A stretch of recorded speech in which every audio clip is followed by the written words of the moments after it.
Africa में एक बहुत बड़ा क्रैक देखा गया। ये क्रैक केन्या, इथियोपिया और तंजानिया में देखा गया। वीडियो फुटेज और ड्रोन शॉट्स में देखा गया कि पूरी की पूरी कंट्री को एक बहुत बड़े क्रैक ने डिवाइड कर दिया है।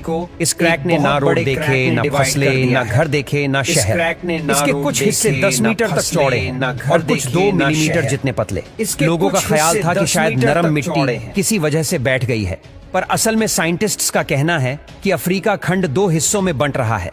पहले ऐसा समझा जाता था कि अफ्रीका एक ही टेक्टोनिक प्लेट के ऊपर खड़ा है, लेकिन 1970 में कुछ ऐसे सबूत मिले जिससे यह पता चला कि अफ्रीकन प्लेट टूट रही है। जियोलॉजिस्ट को पहले से इसकी खबर थी, लेकिन उनको यह नहीं मालूम था कि यह इतना जल्दी हो जाएगा। तो अब सवाल उठता है कि क्या अफ्रीका वाकई में 2 हिस्सों में बंट रहा है, जैसा कि करोड़ों साल पहले साउथ अमेरिका इससे अलग हुआ था? इसका जवाब अभी तक किसी के पास नहीं है। इसमें कोई शक नहीं कि ईस्ट अफ्रीका की टेक्टोनिक प्लेट का बहुत बड़ा हिस्सा टूट चुका है, रेड सी से लेकर मोजाम्बिक तक, और यह हर साल करीब 6 मिलीमीटर तक अफ्रीका खंड से दूर हो रहा है। यह भी हो सकता है कि यह पूरा हिस्सा अलग होकर एक आइलैंड बन जाए, या फिर इसके बीच रेड सी की तरह कोई नया ओशन नमूदार हो जाए, या फिर यह प्रोसेस यहीं पर ही रुक जाए। साइंटिस्ट का ख्याल है कि जो कुछ भी होगा इसको करीब 5 करोड़ साल लग जाएंगे।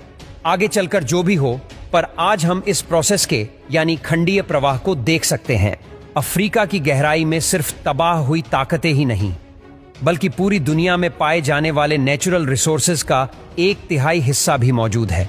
यहां तक कि दुनिया में जब भी किसी नायाब मिनरल की तलाश करनी हो तो साइंटिस्ट सबसे पहले अफ्रीका की जमीन को चुनते हैं, क्योंकि उनको पक्का यकीन होता है कि यह कहीं और मिले न मिले अफ्रीका में जरूर मिलेगा। मिसाल के तौर पे कोलंबाइट टेंटलाइट एक ऐसा मेटल है जो आजकल इलेक्ट्रॉनिक्स को बनाने में काम आता है। इसको अक्सर कोल्टन भी कहा जाता है। इसकी खास बात यह है कि इसको जंग नहीं लगता और इसका मेल्टिंग पॉइंट भी काफी ज्यादा होता है। इस मेटल से कैपेसिटर बनाए जाते हैं जो आजकल हर इलेक्ट्रॉनिक डिवाइस में इस्तेमाल होते हैं। इस मेटल के 80% रिजर्व्स अफ्रीका में ही पाए जाते हैं। इसी तरह एल्यूमिनियम की प्रोडक्शन में इस्तेमाल होने वाला बॉक्साइट भी अफ्रीका में ही पाया जाता है। और तो और दुनिया का सबसे कीमती जेमस्टोन डायमंड भी सबसे ज्यादा अफ्रीका में ही माइन होता है। यह सब कुछ अफ्रीका के नेचुरल रिसोर्सेज का सिर्फ एक छोटा सा हिस्सा है। अफ्रीका की बात हो तो सहारा डेजर्ट पर बात किए बिना टॉपिक खत्म नहीं होता। सिर्फ सहारा के अंदर ही इतने राज छुपे हैं जो अकेले ही पूरे अफ्रीका का मुकाबला कर सकते हैं। यहां मौजूद एक ऐसा स्ट्रक्चर जिसको स्पेस से देखा जाता है, 40 किलोमीटर बड़ा ये गोल निशान जिसको आई ऑफ सहारा और रिचर्ड स्ट्रक्चर भी कहा जाता है। इसके नीचे कौन सा राज छुपा है?